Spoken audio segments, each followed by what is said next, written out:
Persia is a very old land. Today we call it Iran. It is in a part of the world called the Middle East. It sits between Europe and Asia. This made it a very important place in the ancient world. Many great things happened in Persia thousands of years ago. The land of Persia was big. It had tall mountains, wide deserts, and long rivers. Some parts were very hot in summer. Some parts became cold in winter. The first people of Persia arrived a very long time ago. Some of the earliest people in this region lived more than 10,000 years ago. Two important groups of people came to Persia around 3,000 years ago. They were called the Medes and the Persians.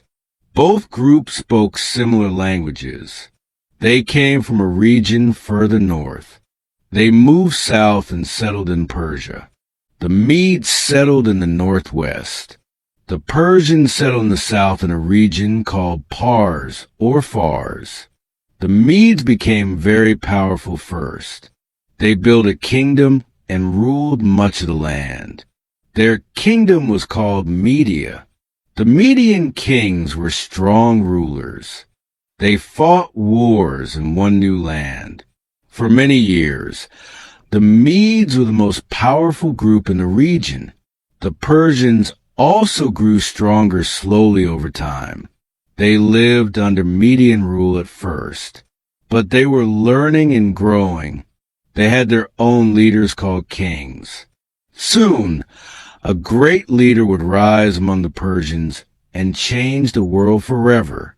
Cyrus the Great was one of the most famous kings in all of history. He was born around 600 BC. He was a Persian prince. His father was king of a small Persian region called Anshan. Cyrus grew up learning to fight and to lead. He was smart, brave, and known for being kind people he conquered.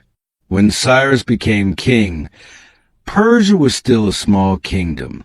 It was ruled by the powerful Medes.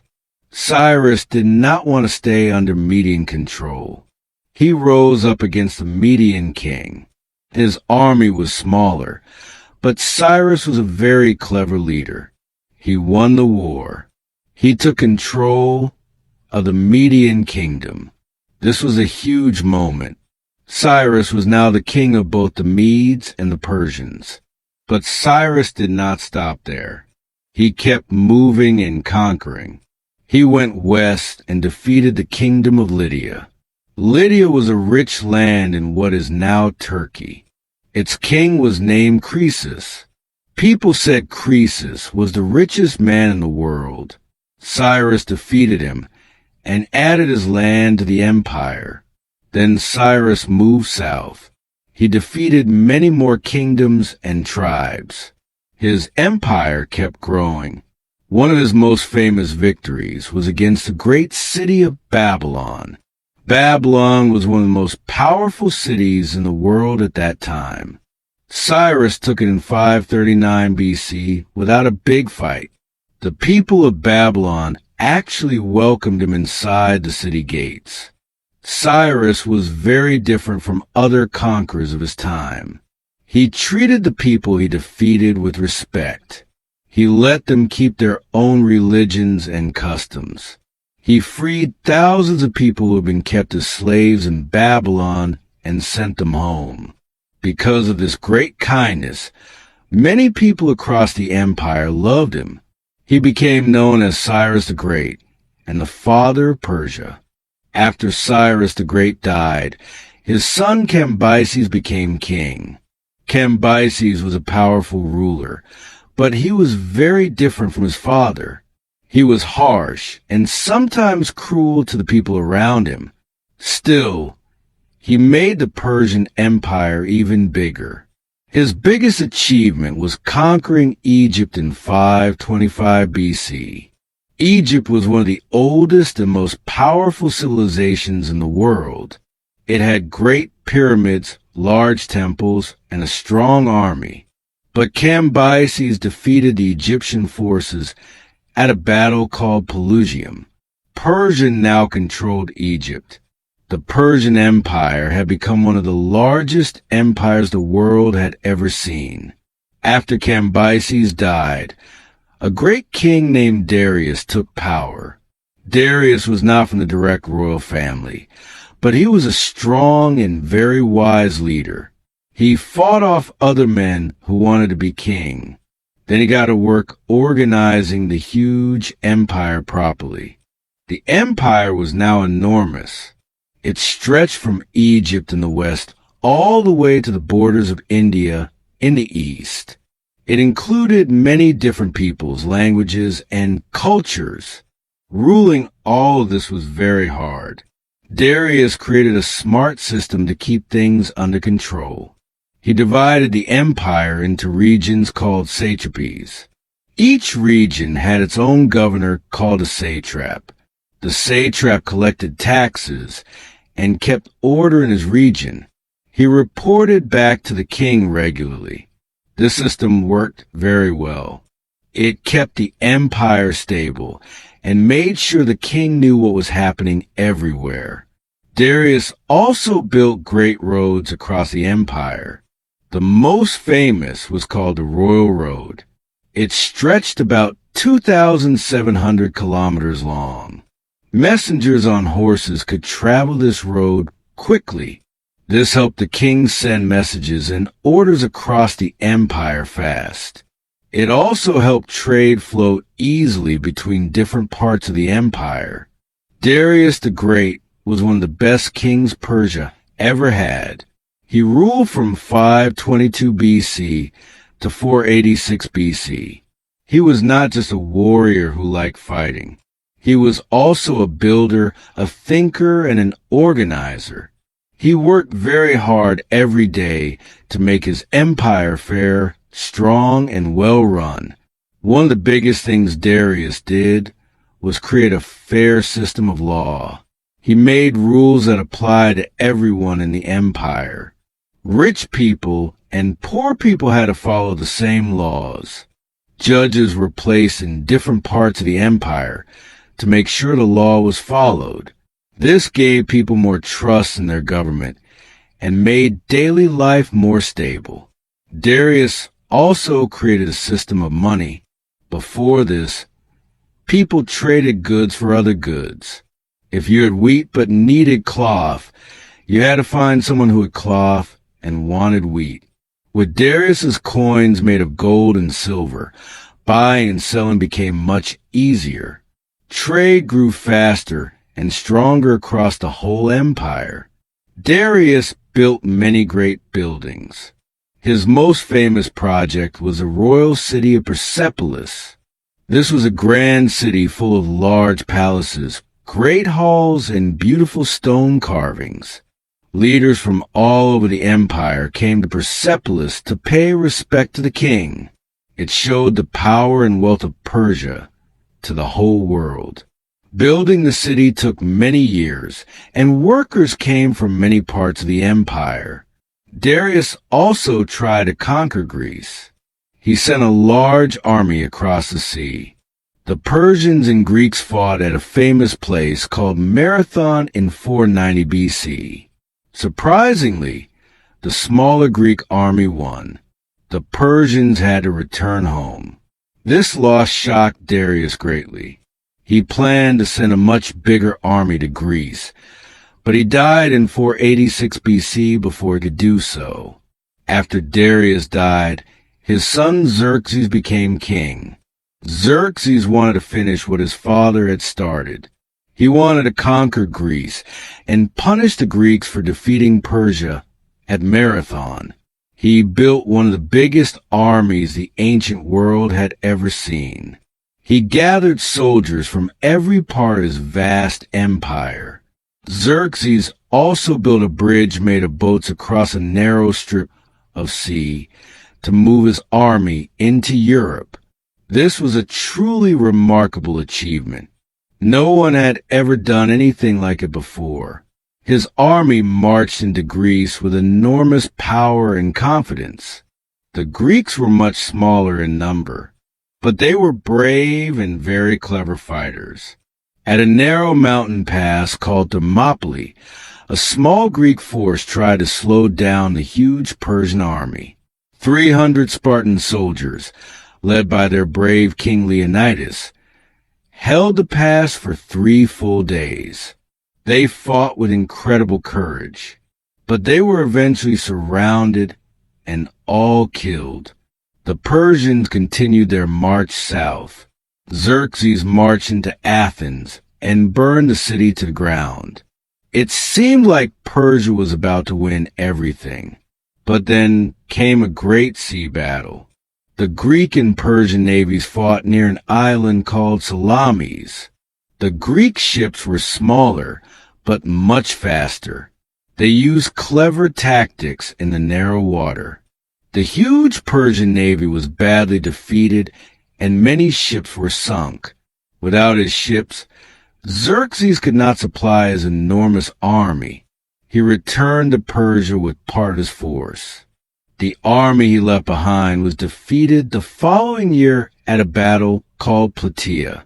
The Persians never did conquer Greece. This failure was a turning point in Persian history. The great empire was still powerful, but it had shown the world that it could be beaten. Persia was not just about wars and kings. The Persian people had a very rich culture. They had art, music, religion, and a way of life that was unique and special. Most people who lived in the empire were not soldiers or kings. They were ordinary people with ordinary lives. Let us look at how they lived. Most people in Persia were farmers. They grew wheat, barley, grapes, and dates.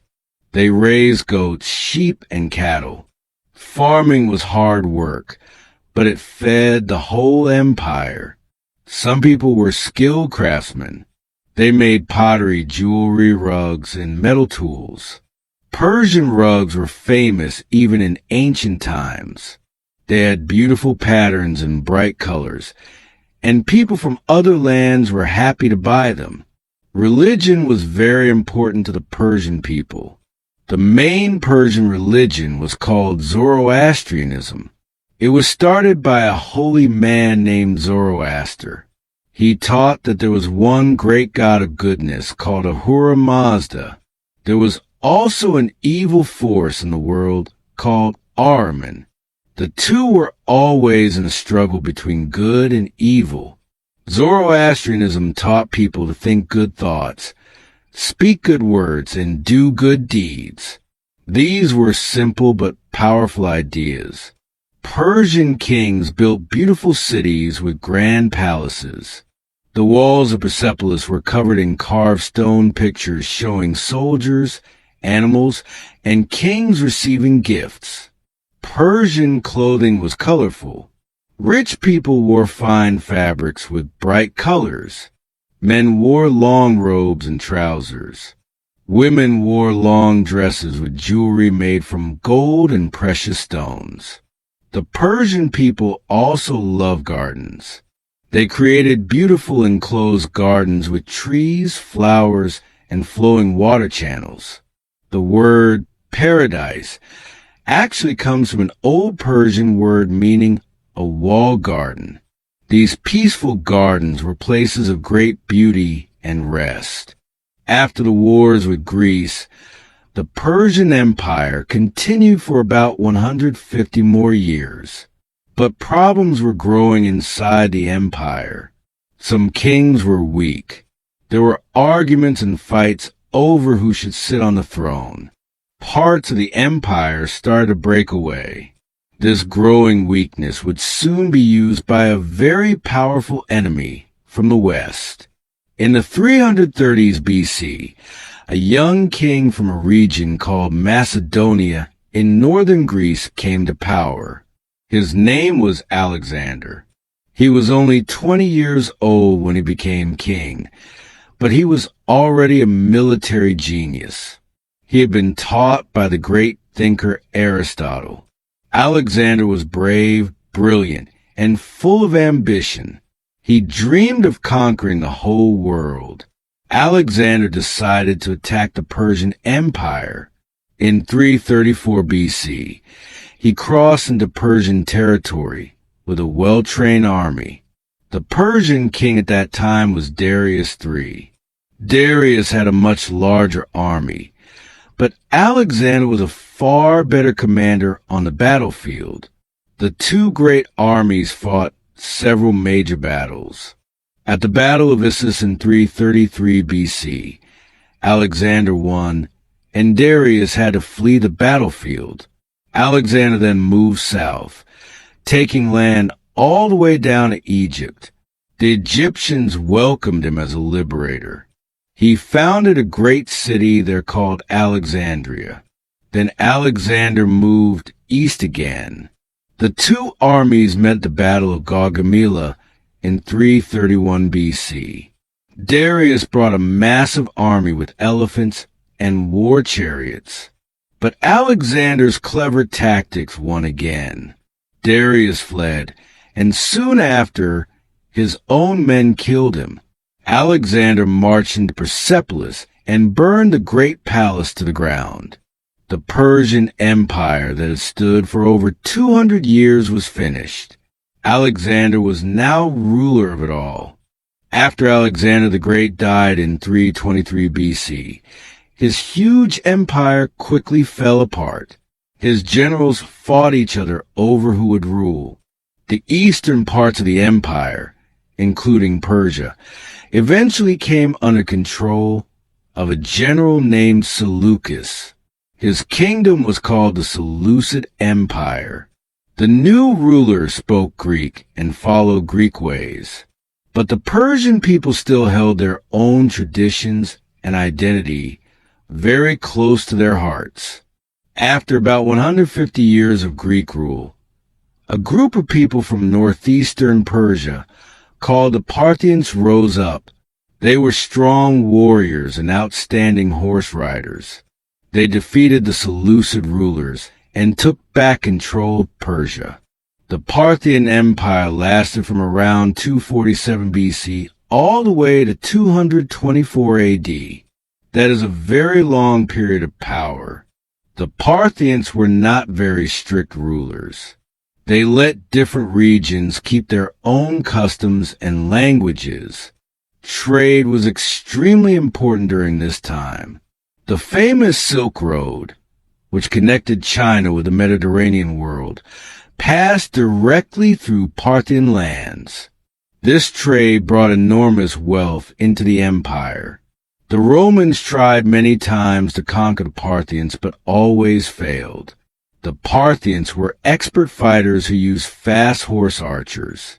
These riders could shoot arrows accurately, even while riding at full speed. This fighting style was very hard to beat in open land. After the Parthians, a new Persian dynasty took control. They were called the Sassanids. In 224 AD, a Persian king named Ardashir defeated the last Parthian king. The Sassanids were very proud of their ancient Persian roots. They brought back many old Persian traditions and made Zoroastrianism the official religion of the land. Their empire was powerful and cultured, and it lasted until Arab Muslim armies conquered it in 651 AD, starting a new chapter in Persian history. The story of Persia did not end when Arab armies conquered it in the 7th century. The people of Persia were strong and proud. They kept their language, their traditions, and their deep sense of identity. Over time, they blended their own rich culture with the new Islamic religion that came with the Arab conquerors. This blending created something new and truly beautiful. Persian culture became one of the great pillars of Islamic civilization. The Persian language survived all the conquests and changes. It is still spoken today. Modern Persian, called Farsi, is spoken by millions of people in Iran, Afghanistan, and Tajikistan. Persian poetry became world famous. Poets like Rumi Hafez and Omar Khayyam wrote words of great wisdom and beauty that are still read and loved by people all around the world. Even today, Persian art and architecture continue to influence many other cultures. The beautiful patterns found in Persian rugs, tiles, and palace walls can be seen in buildings across the Middle East, Central Asia, and beyond. The garden designs that ancient Persians created also inspired garden art across the world. Even the English word paradise comes from the Old Persian word for a beautiful walled garden. The ideas that came from ancient Persia were also very powerful. Cyrus the Great's decision to respect conquered peoples and free enslaved people was far ahead of his time. A small clay object called the Cyrus cylinder, which recorded his actions, is considered by many historians to be one of the world's earliest documents about human rights. Persian scholars also made great contributions to science, medicine, and mathematics during the Islamic Golden Age. They preserved old knowledge and added new discoveries that were later passed on to Europe. Today, the country of Iran carries the memory of ancient Persia. Its people are deeply proud of this heritage. The ruins of Persepolis still stand as a reminder of one of the greatest empires in human history.